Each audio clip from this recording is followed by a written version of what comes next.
May pirma na og waiver si kanhi Negros Oriental Governor Pride Henry Teves aron mabuksan sa kagamhanan ang iyang mga bank accounts. Lakip sa mabuksan ang iyang mga logs diin anaa natala ang tanan niya mga tawag ug text messages gamit ang iyang cellular phone. Ano ang detalye sa report ni Femari Dumabo.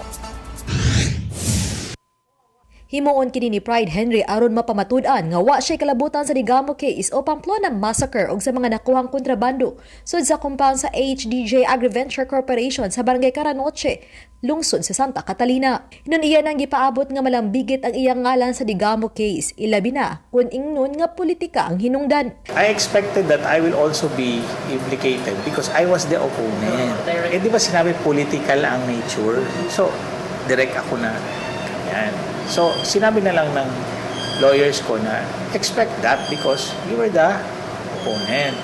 I don't want too long to answer for that van because dinala nila doon, iniwan nila, then pagbukas may kontrabando, then papasagutin lang ang tulong. Kaya tumulong rin ako, sinabi ko, I will investigate myself. Suma pa, andam siya makigalayon og mupaubos sa investigasyon sa DOJ kung gikinahanglan o nga wa siya planong mubiya sa ilang lugar o mutago. Iyang gibutyag nga wa siya record nga mipasakit sa uban ilabi na nga malambigit sa terorismo. Kay siya mismo na biktima sa bombing incident nitong tuig 2007 atol sa pagpamumba sa Philippine Congress. Iyang gipakita ang mga uwat nga iyang naangkon isip resulta sa pagpamumba. Kahit na isang kaso na nanampal ako ng tao o ng urot, o kahit isang salita, especially after the bombing, kahit isang salita ko na nakasakit ng ibang tao, hindi ko yan ginagawa.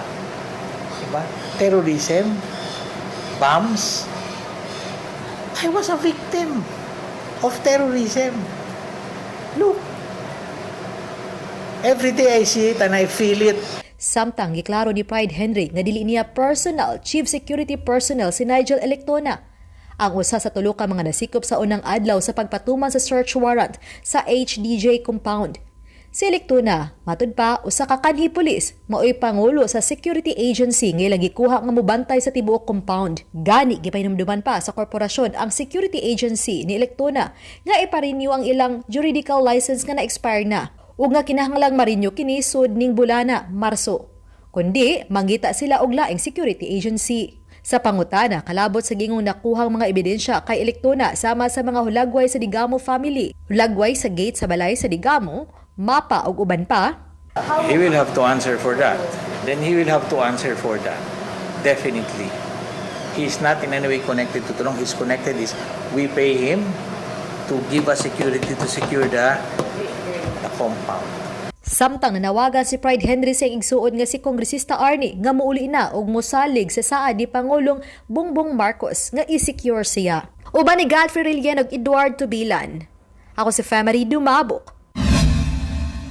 GMA Regional TV Live.